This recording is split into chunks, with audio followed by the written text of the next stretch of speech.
Okay, here's one of my least favorite topics to talk about in acting, but the question keeps coming up over and over and over in business class and in class and here on Friday morning webinars on the campus. So here we go, headshots. I'm going to do this quick, I'm going to do this tough, and we're going to get right to it.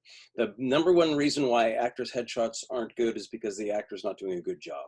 And the actor didn't deliver or arm the headshot photographer with the product that they're trying to create. The vast majority of young actors make the mistake of coming into the headshot studio or the headshot session and hoping that some kind of magic will happen and that the photographer will find something. And so even if the photographer is an extraordinarily good headshot photographer, their job is to capture the moment. The actor's job is to create the moment. And there's a lot of talk about stuff about headshots, like background and studio or natural light, or what you're wearing, your like vertical versus horizontal or whatever, and all the actor talk. And really, in the end, none of it matters if it's a good photo of you and the photographer knows what they're doing. But what does matter is that you're alive in the frame and you're doing something and there's something happening, and that's the product that you're delivering to the market, and that the people who are purchasing your product in the industry are able to go, oh, that, okay, let's get that. So there has to be something captivating. So the number one rule of headshot photography is that your headshot has to be capturing an event. Okay, first of all, your headshot has to be shot well. This is Christine Kofsky, who's a Vancouver headshot artist, and she's pretty fantastic. But if you can see with these headshots, piles of Foundry students on here, if you see these headshots, there's something very specific happening with each one of them, which is the eyes are extremely, there's a friend of mine, the eyes are extremely crisp. And it's all about the eyes. And the first thing I look towards is the eyes, and then the rest of it falls off disfocused. So if you pay close attention, the shoulder is, way behind the eyes. That's how a good headshot should look. A headshot should not be too busy in the background, be specifically focused on the eyes, and the rest of it sort of disfocuses so that I'm have a very clear point of view of who this person is. That's a good headshot. So all deference to who this person is, I have no idea. I just Googled the headshot, actors' headshots. In this shot, the eyes don't pop. The first thing I see is the shirt. The whole thing seems to be in a flat focus. I mean, it's shaded correctly, but it's so heavily shaded that it's almost hard to see who he is. So that is a very flat and very uncolorful photograph. So the first thing is you need to have a photographer who knows what they're doing, knows how to have a depth of field in order to focus on your eyes and frame you well. The second thing is a good headshot photographer will create an ambiance or an mood without making it too busy in the background. And that happens quite a bit. For example, this guy, the headshot's fine. I kind of like his attitude, but it's really about a wall and rivets. And I'm more interested in where is he and what are we looking at, what's the view behind him than him. My eyes don't go to his eyes right away. My eyes go to the busyness in the frame.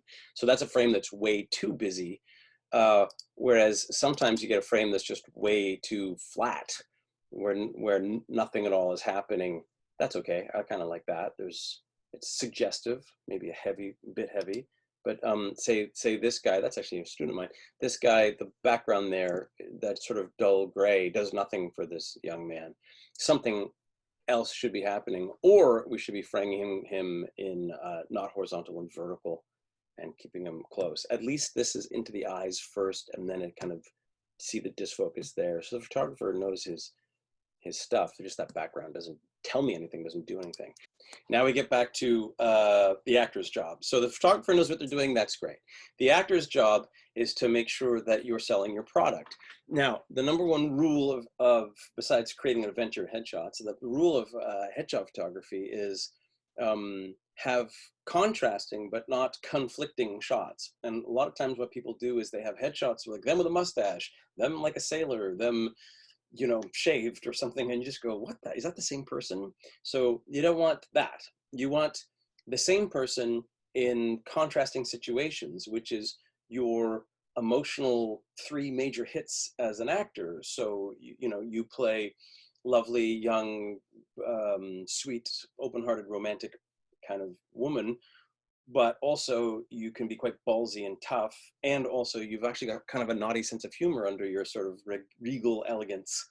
And so you go, oh, okay, so those are the three kind of major hits I'm going to play. So your headshots should be, you know, one should be you romantic and love.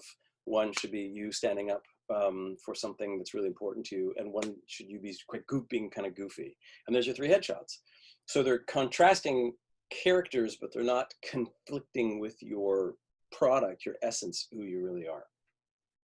Then an approach that I do is it's very interesting if the headshot has, as I said earlier, an event. So what you do is you take that first headshot and you go, okay, so I'm the romantic, open-hearted, elegant, regal young woman who's in a sort of romantic situation. Then I go, okay, so what's the event? And then I go, okay, so it's like she's at a high-end function, a ball, and then she meets this guy and it's really kind of romantic. And she can't believe that her heart is feeling this way about him, and she's holding her shoes and she's outside in the hallway and they're having a talk. And then she's opening herself up to him. That's event number one. Event number two is, you know, she's president of her school and she's facing off the masculine, you know, hierarchy, this patriarchy of men who are like the I don't know, faculty board, and she's not standing up for, she's standing up for herself and she's not going to put up with it anymore. And then event number three is she just got broken up by her boyfriend, and she went over to her friend's house and they've had a couple too many champagnes and now she's being silly, and thank God for her friends. So you go, okay, so I've got these three events that are the kind of roles and the kind of characters I'm going to play. Then what you do is you figure out, okay, so what's my action in that event to unguard my heart, to penetrate their stupidity, and three, to thank God for best friends. And you've got these three actions that you're playing, which you're going to then play to the camera. Now, for fun's sakes, to make the photos interesting, what I often suggest is that you mix and match what would be the stereotypical thing that you would wear for those. So put her in a business suit and fall in love with the guy in the hallway holding her shoes. Put her in the debutante elegant gown and have her laughing with her friends. And put her in a sort of relaxed teen t-shirt look and have her talking down the men at the faculty board. And so the viewer of the headshot has no idea what this event is, but they get pulled in by something's happening and it's so interesting. And something's happening inside of this actor. Isn't that interesting? And then those are the roles that you're going to be playing. So that's the product you're trying to sell. And now you're avoiding the number one mistake that actors make in headshots, which is they just stand there kind of scared looking, or they're doing the cliched sideways thing, or the like grimacing, and they're all the same. Actually, a lot of times if you go through, I was just doing it, but if you go through Google and look at headshots, it's like a lot of the same emotional behavior, which is odd because those are supposed to be specific people and you're supposed to be selling a specific thing about you. So approach your headshots as you would approach your demo reel or your scene work. For example, when I work with actors, I actually working on their brand and their product or how they're going to pitch themselves. I actually pitch the headshots. So Shannon is early 20s, athletic, classy, white, French girl look, think Emmy Rossum. So then down here, it's business suit, forensic officer, dropping her guard and giggling. You see how those are contrasting outfits? And then studio light. Relaxed sister family dinner t-shirt, but staring down the assholes and insulting her bro. So there's a studio light again. And those are kind of a conflicting how she looks, but what she's doing. And then the vampire fighter, you know, for like a show like Motherland, right? Who's actually hiding her feelings. And an outdoor shot would be great for that, for outdoor light to contrast it. Now what you've got is you've got the three characters she'd play, all her, they contrast, they don't conflict, and they're gonna be fun to act. Here's 3 headshots for Tyler Milner. Luke is a tall cut, athletic, good looking, baby faced Australian kind of guy. He looks like Adam Levine mixed with Ryan Gosling, mixed with, you know, those tall, gorgeous Hemsworth brother dudes. And so for headshots, I was like, how about a tough guy look with a big, loving, I love you to his wife. Undercover cop, leather jacket, but he's actually being vulnerable. Like he's actually got to ask his dad for help. And oops. And put him in a cocktail suit, but then have him like staring down a guy in the bathroom of the hotel saying, don't fuck with my family. So you've got his 3 hits contrasted with his look. And then we go, this guy's so interesting, you know, so interesting. So that's a way to approach your headshots. Then when you're actually shooting your headshots, the weird thing about headshots is that you're looking into frame, like you're looking into camera. And I find that extremely odd because as an actor, I never look into frame or into camera. And I spend my time as an acting teacher teaching you how to not worry about the camera and look anywhere else but the camera. And then suddenly you're supposed to look into a lens. It's weird.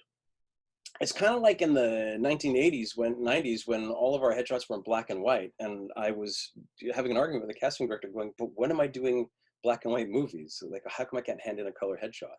Now color headshots are standard. Then they were considered weird.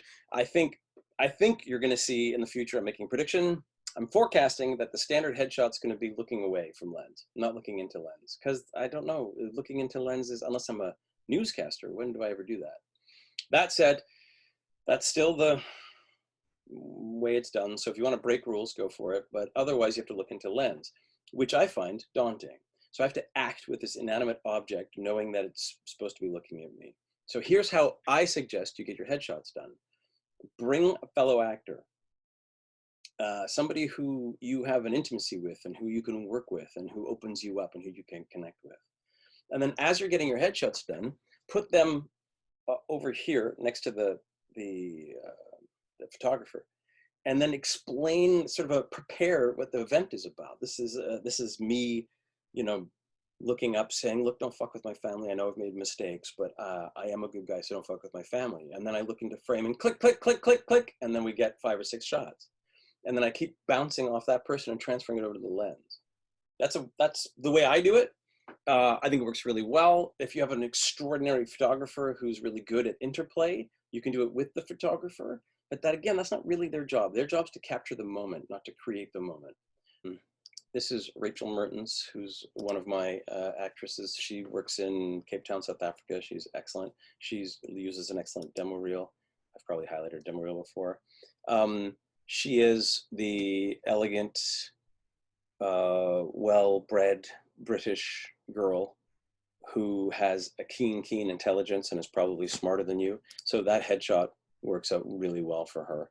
Again, the background is subtle. It's fascinating because it's conflicting with her because she's very warm in her eyes. So the what she's wearing is elegant, but a little cool, and the background's a bit cool, but she's actually, there's something happening in this shot. You see it? There's a, I really need you to help me, but I'm smarter than you, or something. Like there's a kind of a defiance to it. It's wonderful. It's an invitation and a defiance. Then this is a beautiful contrasting shot. Now we're outdoor.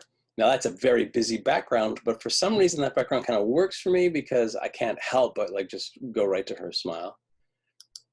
And then you've got the cocktail dress girl version of her. This is her Audrey Hepburn look, beautifully shaded, wonderful shots, very good focus on the eyes. But there's something here. She's saying, stand back, don't mess with me. I'm going to take you down. So you've got these lovely contrasting and conflicting setups and these beautiful events. That's how you have good headshots. I did my quick lesson on how to approach getting your headshots done, and to summarize, get a really great photographer who knows how to shoot headshots. It's not nearly as simple as you think. But then it's up to you to deliver the product and create an event in front of the camera that the headshot photographer then captures. Don't rely on them to find it for you, or you're going to have 300 shots of you looking like you're a deer in headlights. If you do it right, if you do this correctly, you'll get an experience which I've had several times, and which a couple of students of mine have had, which is if you've really worked this out right, you've sent all this information to the headshot photographer already. You said, this is what I'm trying to create. You explain your product and your branding. You've thought it through. You've even practiced with a friend. The first frame of the 200 or 300 shots they're taking that afternoon, the first frame ends up being your headshot.